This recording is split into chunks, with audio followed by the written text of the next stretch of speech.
This portion of the John Fredericks Show is brought to you by Hargrave Military Academy. Attend an educational and informative open house event at Hargrave Military Academy in Chatham, Virginia. For more information, visit online at hargrave.edu. Hargrave Military Academy. Build his future. Joining us now live is State Senator Ralph Northam, MD, and is also a candidate for Lieutenant Governor for Virginia. Sorry about that, Doctor. I didn't know you were on with us. That's all right, John. I've enjoyed listening to your show, and Pam sent her regards, and we were curious and hopeful. How's it going with the smoking cessation? I tell you what, tell your lovely bride, Pam, that I have been smoke-free now for, I think I'm going on 7 weeks, and I'm over it. I mean, it's done.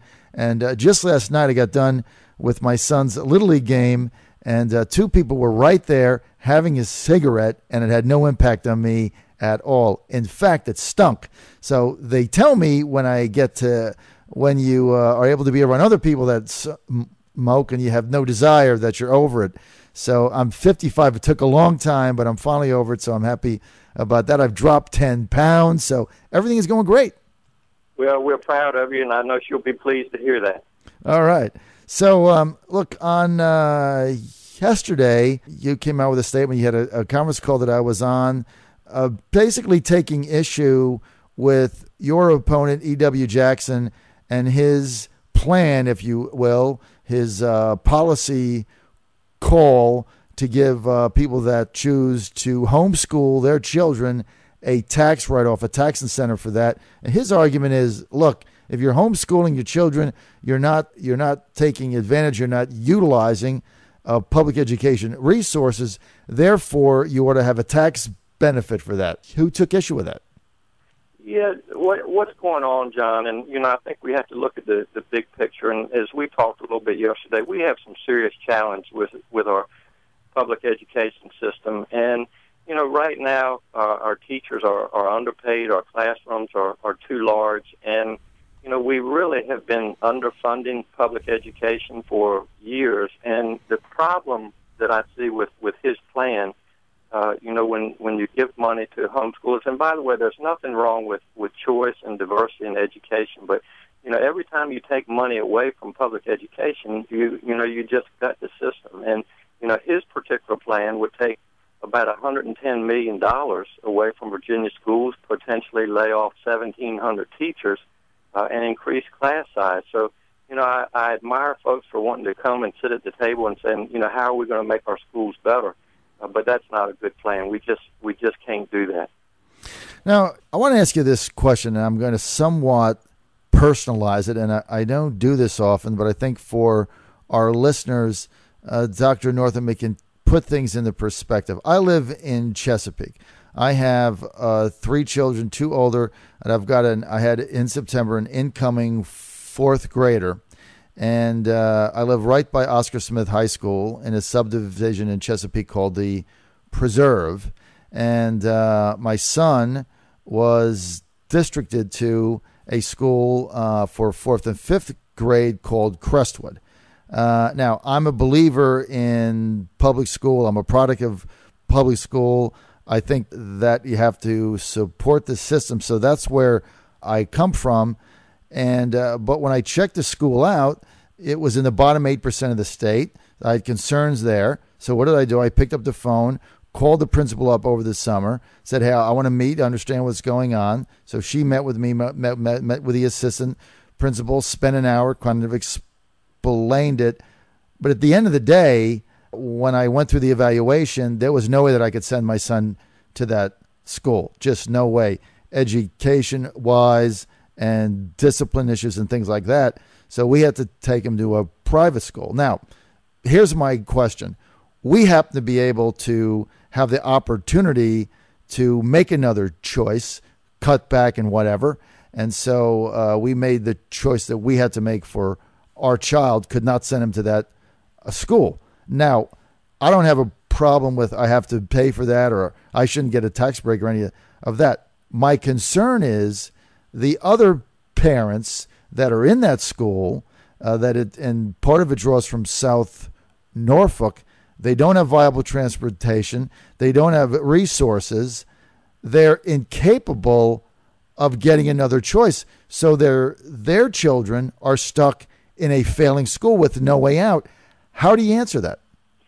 John, that I'm sympathetic to that, and you make an excellent point. And unfortunately, I hear that story a lot. And we really need to all sit down and work together to figure out. But some things that we've been talking about, education-wise. Number one, as I just said, we need to pay our teachers fairly. I mean, we're way less competitive than other states are, and we just you get what you pay for in this world, and so that's step one. Step two, the SOL system is broken. We're asking our teachers, or telling our teachers, to teach to a multiple choice test. It's unfair. It does away with creative thinking. As you know, my wife is a teacher. It's just not a good way to educate children. Another issue that we've been advocating for is pre-K education, to make sure that all children, when they get to kindergarten and first grade, are prepared, that they're able to read, they know their numbers and letters. So, John, it's not an easy fix, and it's not a quick fix, but it's something that we need to all work on. I teach at the medical school. I teach pathophysiology at Eastern Virginia Medical School. We have students coming from other countries, residents, interns, that kind of thing. They are not playing for second, and it's just something, public education should be our crown jewel, and we've fallen behind on it, and we need to sit down at the table and figure out ways that we can make it better.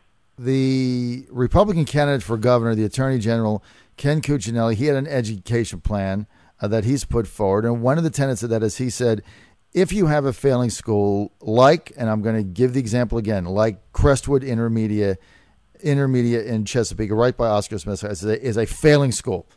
He says, if you can't get that to turn the corner, then why not allow parents to take it over?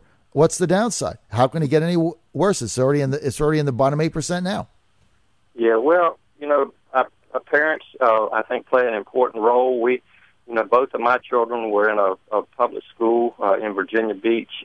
John B. Dye, the parental involvement in the PTA was 100%. There's no question that that's important as to how well a school is doing. But parents, most of them are not educators, and so I have a little bit of a difficulty just turning a school over to parents. I think we need to continue to have those that are professionals that understand education. That all the aspects of education are making those decisions. And one of the pieces of legislation this past year was to allow the state to take over schools, and that would be using local funding. And I don't think that was well thought out as well. So we need to continue to work on this. Again, your story hits home with a lot of folks, and we need to stop that. And we need to make sure that our children are being exposed to a world-class education. We've only got about a couple more minutes, Dr. Northam, so my final question revolves around the social issues in this campaign. I mean, one of the things that you've been saying is that one of the problems with the Republican ticket is they have, when they were in office, two of the three really emphasized some of the more socially conservative issues. Now they're trying to disassociate from those a little bit.